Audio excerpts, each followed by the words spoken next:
Let's take an in-depth look at what's going on in politics. For that, we're joined by Leslie Sanchez. She's a CBS News political contributor and Republican strategist. Leslie, good morning. Good morning. First, let's talk about Alabama, where the president is focusing all of his efforts at this point. Where do things stand down there?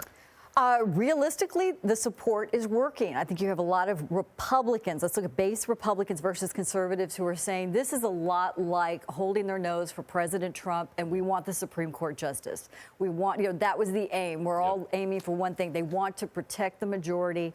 But I will say that many Republicans are conflicted outside of Alabama in terms of what this means for the party, what this means for the future of candidates who want to run under the Republican ticket. That's a part people aren't really thinking about, but people are moving away, especially women, when it comes to looking at what the party fundamentally stands for. Short-term wins, long-term losses. Leslie, is there the expectation that if Moore does win, there will be some sort of punishment when he arrives in Congress? Well, that's really the question, the efficacy. How palatable is it going to be for him to really move legislation forward when he's been removed twice, for example, from the Alabama Supreme Court for not upholding the rule of law and the certain priorities he had to?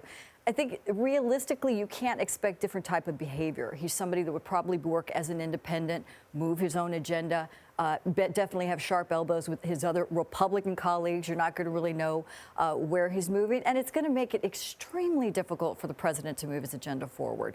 If your argument is that you want a majority that works together, and the president has a very thin record of accomplishment this year, if any, that's really not the most strategic approach to take.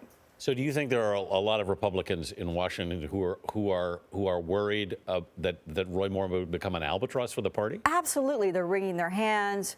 They're holding their dollars. I think that's probably the bigger question. And even though the Republican Party, let's say the positives, they've had a very high successful fundraising.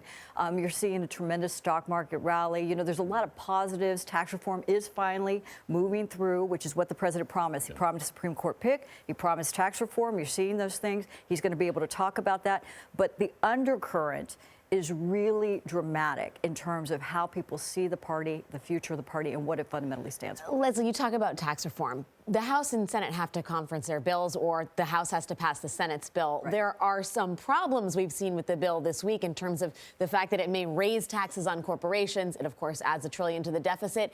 Is it going to happen? Will the two sides of the Republican Party be able to come together? Ideally, we think so. It's this issue of pay-throughs, how they're going to get that down, but really tossing the issue of where the tax cuts to balance this out are going to come from in the future. And if you kind of listen a little bit to what Speaker Ryan's saying about looking at entitlement programs, Senator Marco Rubio's been talking about that as well. That's going to be a big challenge. Republicans. Will the president sign on with that, though, given his position on Social Security and Medicare? I think the president wants a win. The president has to have a win on this, and they'll fix it later. But those are really the significant issues of how does it address entitlement reform? Are we going to get into the devil in the details?